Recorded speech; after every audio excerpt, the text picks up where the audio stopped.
Hi, this is Rose McDonough, and I'd like to welcome you to Rose's Life Lessons. I'm going to do today some pork chops that I do in the skillet with some salsa that is absolutely delicious and tender, and I don't know anyone who doesn't like them. I'm also going to do over here in my Instant Pot, I'm going to make some Mexican rice to go along with it. Both have to cook, obviously, about the same amount of time. This needs a little bit longer, so I'm going to start with this.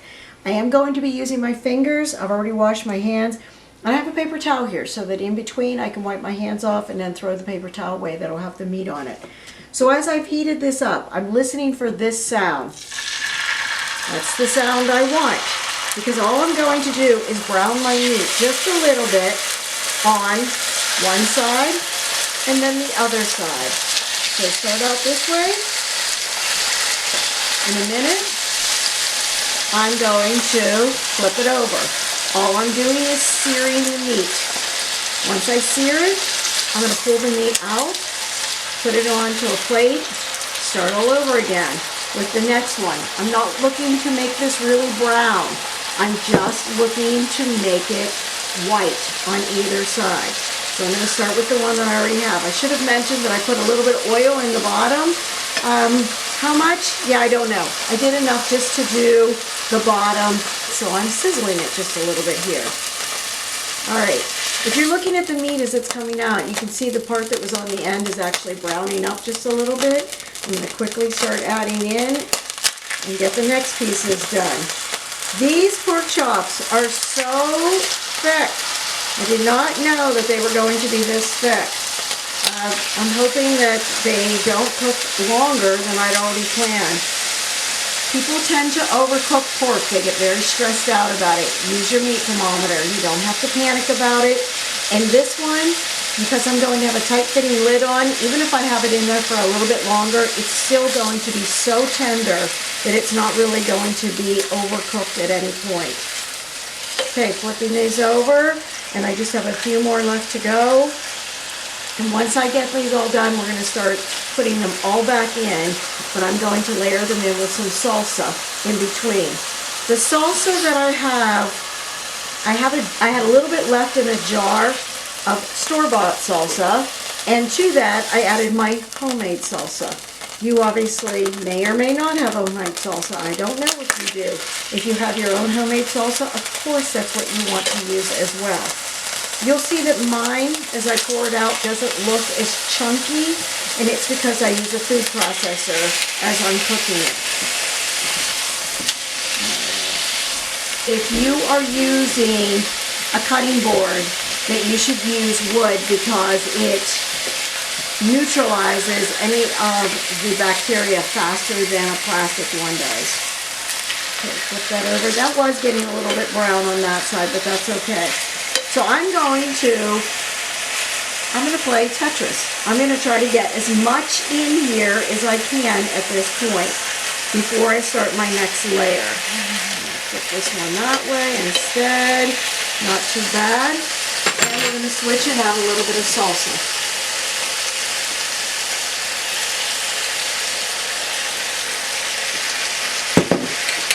I'm going to add another layer. And I'm turning this down to 2 because I want this to cook for a longer time. This is such an easy dinner to make. I think everyone likes it. I don't know anybody in my house that doesn't like it. But we all like pork. So that might make the difference. If you don't like pork, you might not like it as much. I'm going to do a little bit more. You can already hear it cooking down underneath there. It's bubbling. Once I get this lid on, it'll be perfect. And last one. Well, that one's really thick. Okay, the one for the jar. And I'm going to go ahead and put the rest of this on here. And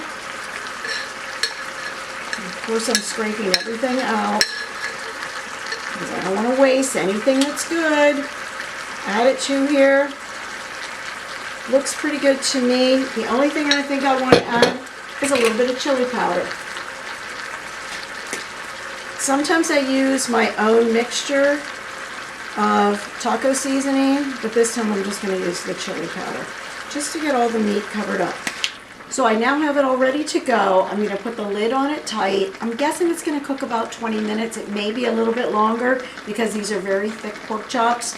I need to make sure that the internal temperature is 145. Easy to do.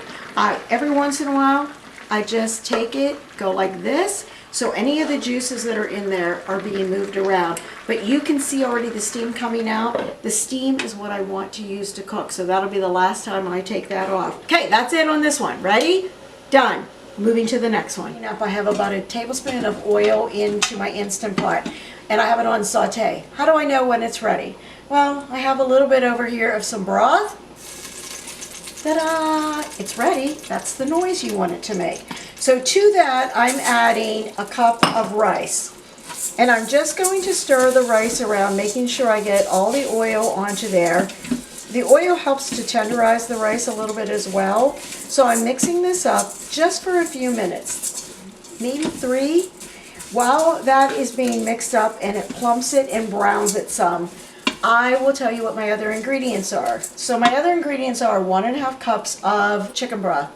I'm using low sodium chicken broth because I think I've mentioned before, my family tends to salt everything before they taste it, so I cut out as much salt as possible.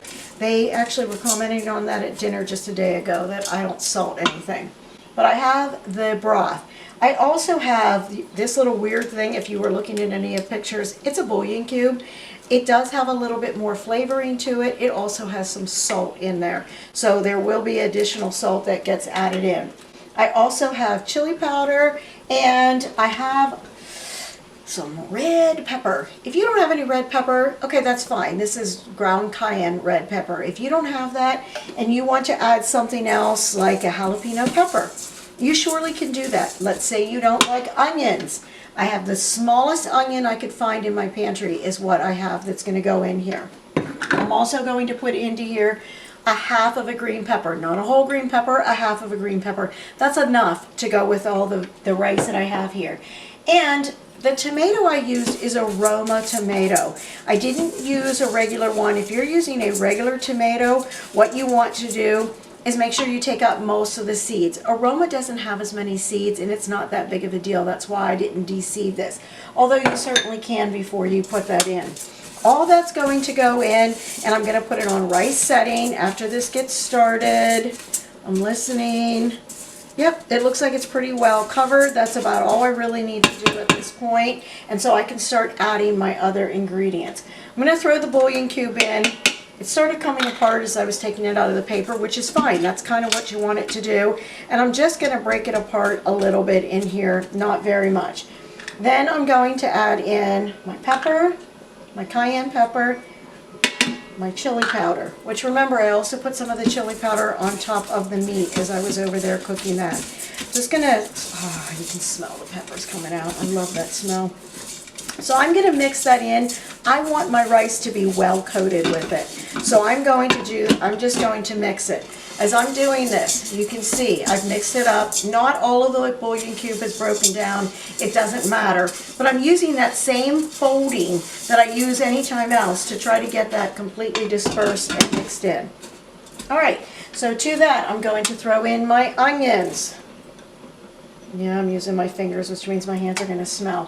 If your hands start smelling really bad from doing onions, use a little bit of lemon juice. It helps neutralize the smell in your hands. It's not quite so bad. All right, so I've got that. I can hear this starting to sizzle, so I don't want to have this in here for much longer. I'm going to cancel it out and then get it ready to go again. And I'm also going to throw in my onions. Oh, sorry, the red. Let me see, those are tomatoes. Jeez Louise. And I'm going to make sure that everything is well dispersed in here. You want it to, it looks so gorgeous. Look how great that is.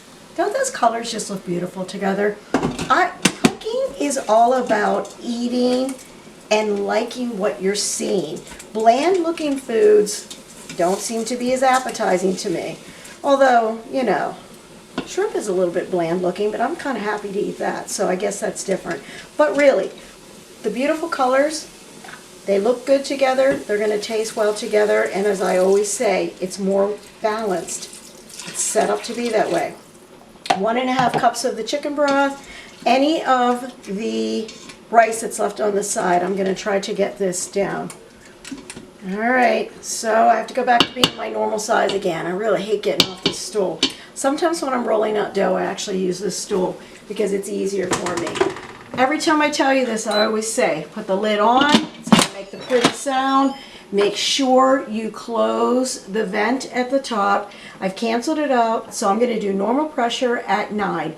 I am going to do a natural release for about 5 to 10 minutes, probably closer to 10 minutes when I'm finished with it, so that'll finish cooking. So this is turning on. Probably about 3 minutes for this. It's only a cup and a half of liquid for it to pressurize. This is continuing to cook. It is steaming. I can see everything on top. I'm going to put vegetables in about 4 minutes, and we'll have dinner ready to go all at once. Thank you so much. Come back in just moments. Blink your eye for you. For me, it's going to be, 5 o'clock when we're having dinner. The Instant Pot has kicked off, and I've given it about 8-minute natural release, and I was able to get this to open up. So I'm going to let that out. You can see the steam coming out of here. It looks gorgeous. I'm going over to my meat. I'm going to put the lid off of the meat and put my thermometer in. And let's see what's happening here. I'm a little over. It's at 150. Oops. Okay, well, it's still good, and I'm not going to be able to do this with 2 hands here. I need 3, I guess. Let me take this. We're going to plate this up just so you can see how gorgeous it is. Excuse me while I hop back on my stool. I'm going to go in. Oh, this is just beautiful, and it smells so wonderful. And I'm going to mix up the rice. Let me show you what the rice looks like. It is beautiful. See how all those colors just go together? Just gorgeous. So let's get a spoonful of this. There we go. And I'm going to, just for fun, kicks and giggles, show you. I'm also going to do some vegetables. So you look at that plate together. How can you not say that that's just lovely and something that you desperately want to just sit down and eat and say, you know what? I'm going to go ahead and cook this for myself this weekend because it looks so great. All you need is some pork chops, a little bit of salsa on there, some vegetables, and you saw how easy this Mexican rice was put together and to eat. So I hope you enjoy your dinner. I know we're going to enjoy our dinner. Brooke's laughing at me because I'm getting up and down off the stool. So this is Rose McDonough. Thank you for coming. Please join Rose's Life Lesson. Subscribe to me. I have this goal that, by the time I'm 61, I want to be at 100. Brooke tells me I need more, but at any rate, that's it. Subscribe, ring the bell, like something, but more importantly, go out and cook some food for yourself and step out of your comfort zone a little bit. Have a good evening.